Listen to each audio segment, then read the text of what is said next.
I am so excited to be here today with Barbara Zito. What is it that you're writing? Why do you write? What's your writing story?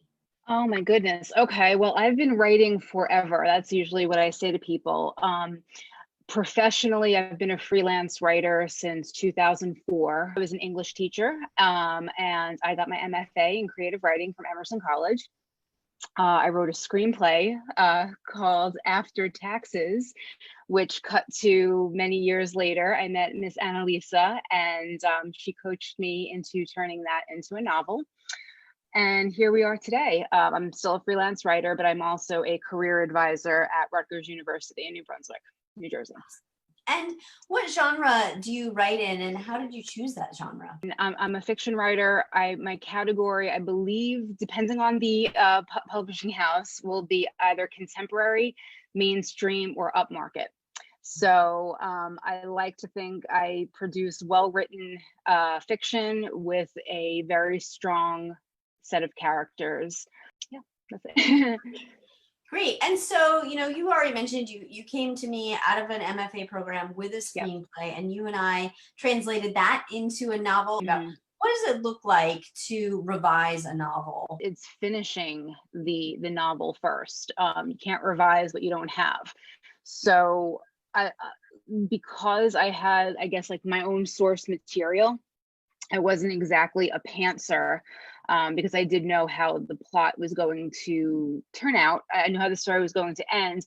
But the good news is when you take just dialogue and you turn it into a narrative fiction, you do get to have some surprises along the way. So that was exciting.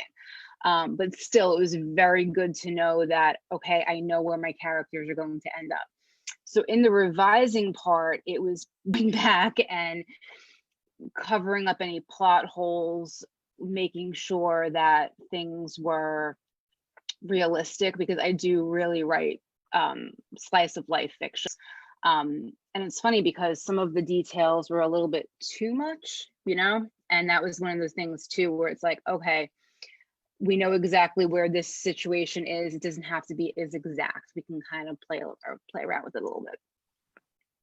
That's great. And so you came from a professional writing background. It wasn't your first thing you ever wrote. Yeah. You went through the process of obtaining an MFA. So what was different about the writing gym in that revision process, in digging into the manuscript?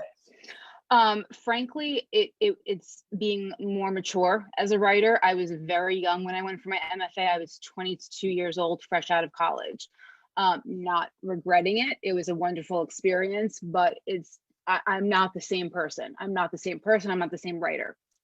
So to answer that question, what was the process like? I suppose it was rediscovering myself. It was getting to know who my characters were. And I'm very happy to say, and I've told you this before, Annalisa, I never got sick of my characters, which was a concern of mine and a concern of people when they go through revision too much or for too long. I'm happy to say that when it came time for revising, I don't think I had anything like tremendous to redo, which was nice. That was good.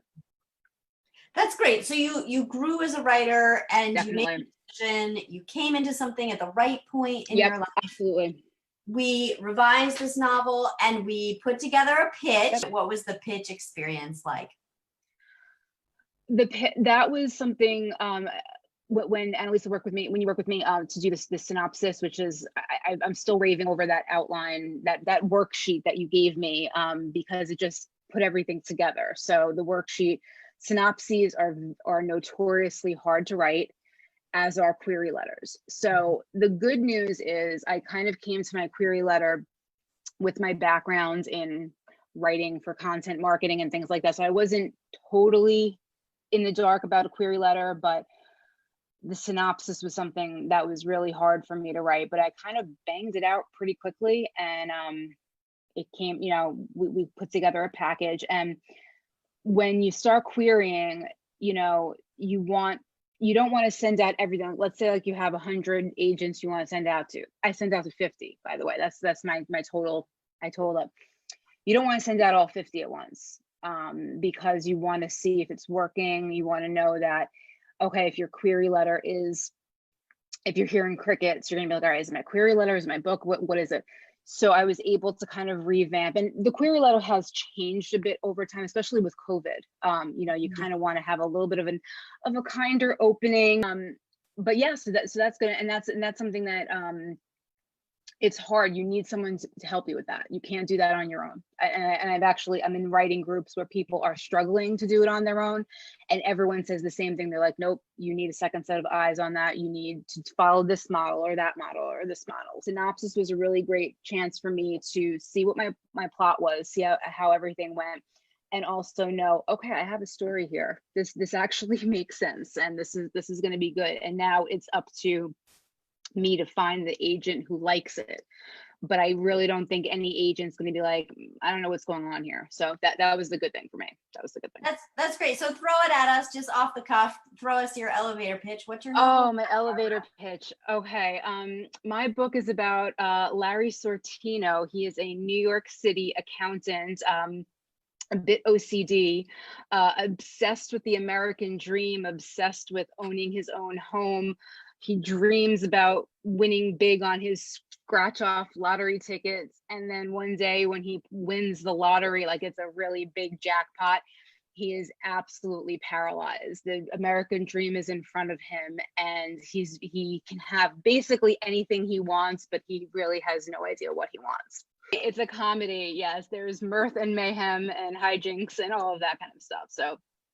So we went through the revision, we went through the querying, you've sent out about 50, you said. What is the span of time for those 50? How long have you been at it? Okay, it's really funny because it's funny that you say that, because 50 sounds like a lot, and which it is, and there are people who can do that in a much shorter time. So what happened was Annalisa and I finished up my edits in late August, early September. But you were like, hold on, here's what's happening in the industry. And it was the big festival in Germany, right? Yep. I couldn't tell Frankfurt. Yeah, Frankfurt. So, and she's like, every agent is going to be there. And I said, okay, great. So I think I sent out a few after the festival was over, and then the holidays hit, which is pretty much a notorious dead zone. So I hit it hard again in January. And I did some January to March, and then this thing called COVID-19 happens. And that slowed me down, not because of, I was very, very thankful, very lucky to still be working, and also to be doing a lot of freelance during this time. So I'm not complaining. It was actually like a reversal of fortune for me during quarantine. So I was very busy. But at the same time, as like bookstores are closing and this is happening, everyone's like, no, deals are still happening. Deals are still happening. So I was querying, and not gonna lie, I did get some rejections. I did hear a lot of nothing back yet. So I've kind of closed those out, but things are happening, including pitch wars on Twitter. So what got me to this part right now is I pitched my novel on Twitter, which is not easy to do. 280 characters is not enough to pitch a novel, but I threw it up there and said, what's the worst that could happen? Couple of days, this was back in March, heard nothing, no likes, whatever. Got a tweet from a independent press. Sorry, we were really backed up on our queries. We like your idea. Send us a query. Okay, great. Thank you. Thank you for asking. So I sent it out, and cut to another month later, because they were working on like a 16 to 20 week review period, which is months, right?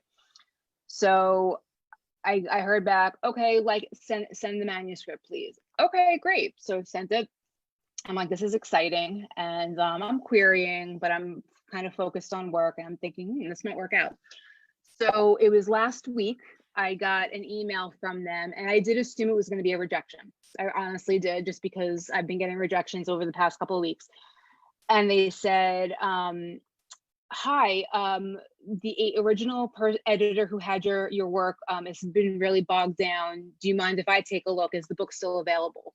And when someone says to you, is your book still available? You know, like I was like doing backflips. I'm like, oh yeah, sure, it's still available. Go ahead.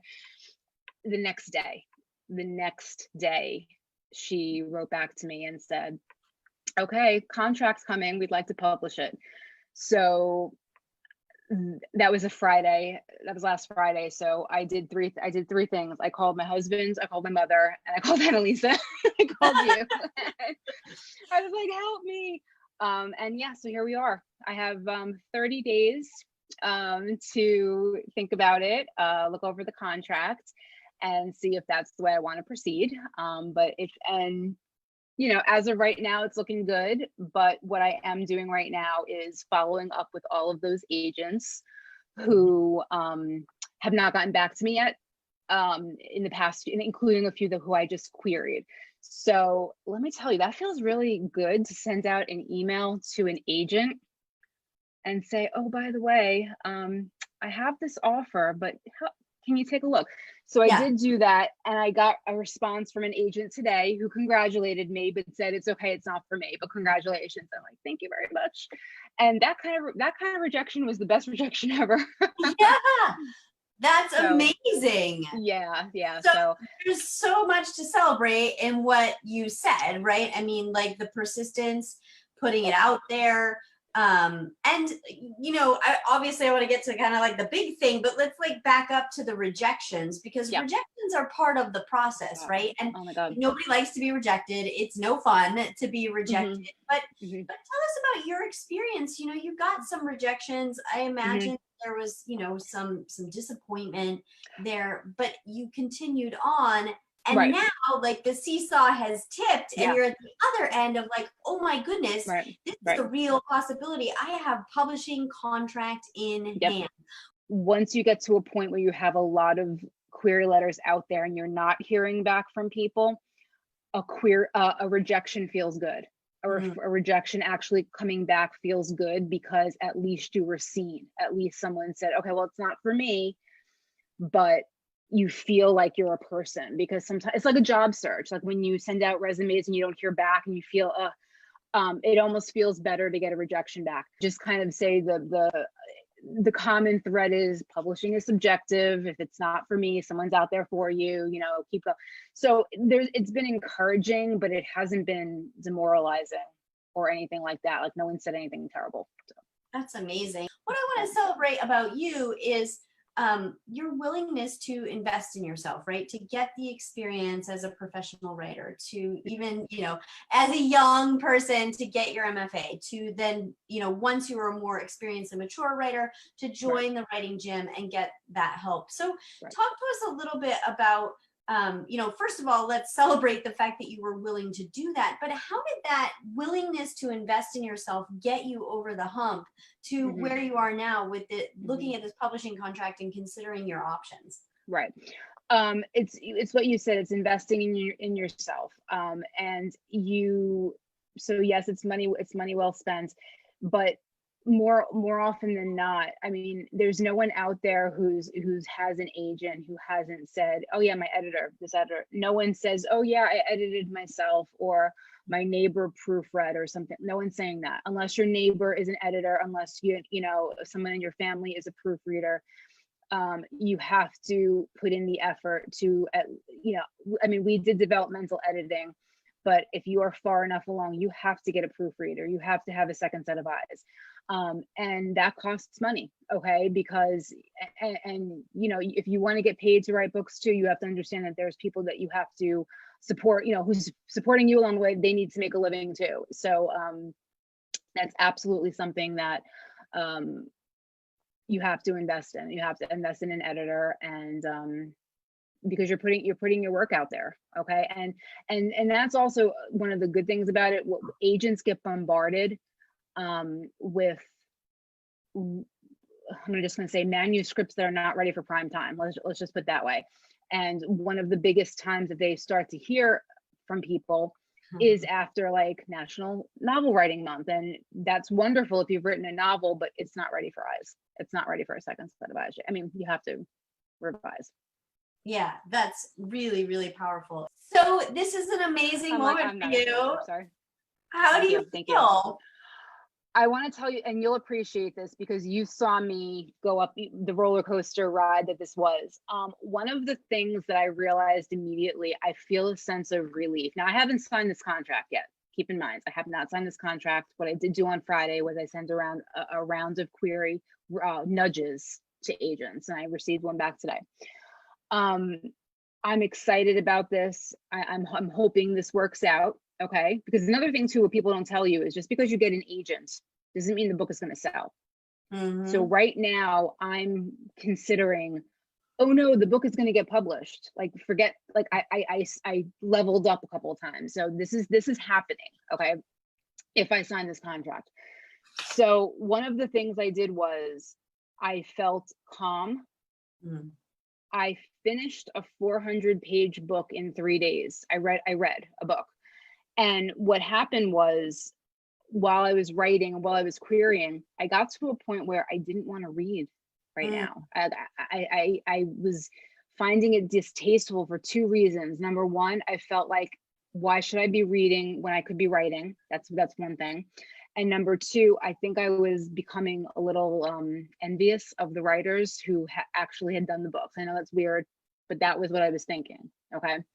So the fact that I had this tells me I was in a more relaxed frame of mind. I was able to read a book very quickly and also get excited about moving on from this book and, in a manner of speaking, to work on the second book. Okay, because that was another thing too. I was feeling held back because I want to get writing on my second novel, and I felt tied up with querying the first one and the potential of having to edit that or abandon it in order to, if I wasn't getting bites from people, what was I going to have to do? Which is possibly say, all right, maybe my first novel isn't my first novel, and move head on to the second one. So there was a lot of emotion about that. So part of this whole thing is having the I guess the privilege now that this could happen. It's looking like it might happen, and moving on to do what I want to do, which is to continue writing.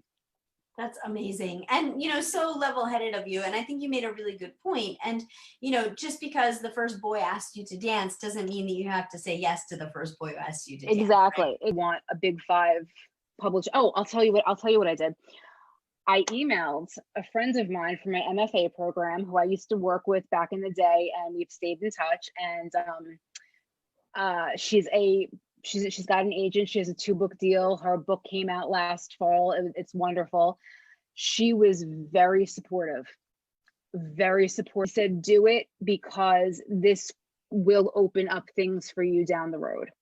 So, and that's what I needed to hear. That's actually what I needed to hear was, if you do X, Y has a better chance of happening. Absolutely. And that's true. That would be true. So that's very exciting. That's great. Well, and let me ask you, Barbara, the question that we usually ask last in celebrations. Why this program? What is this writing gym? Why should I think about that? What's the difference that the writing gym will make? It's going to get you results. If you want to finish a book, you're going to finish a book. If you are halfway through, you will finish it. And depending on which way you come into the program, you're going to write it, you're going to polish it, you're going to edit it, you're going to query it. So if that's what you want to do, then you should do it. Yeah. Wow. Well, I just, I am so happy for you. I couldn't thank you the moment when that message came through. Thank you for including me in your celebration. And I'm so excited to be a part of this process with you. And thank you. Have to follow in the footsteps of other writing gym writers, and hopefully we're a huge supportive community. So I don't know where your book signing or your book launch will be, but as long as we can get out and be with the people, we will be there. Absolutely.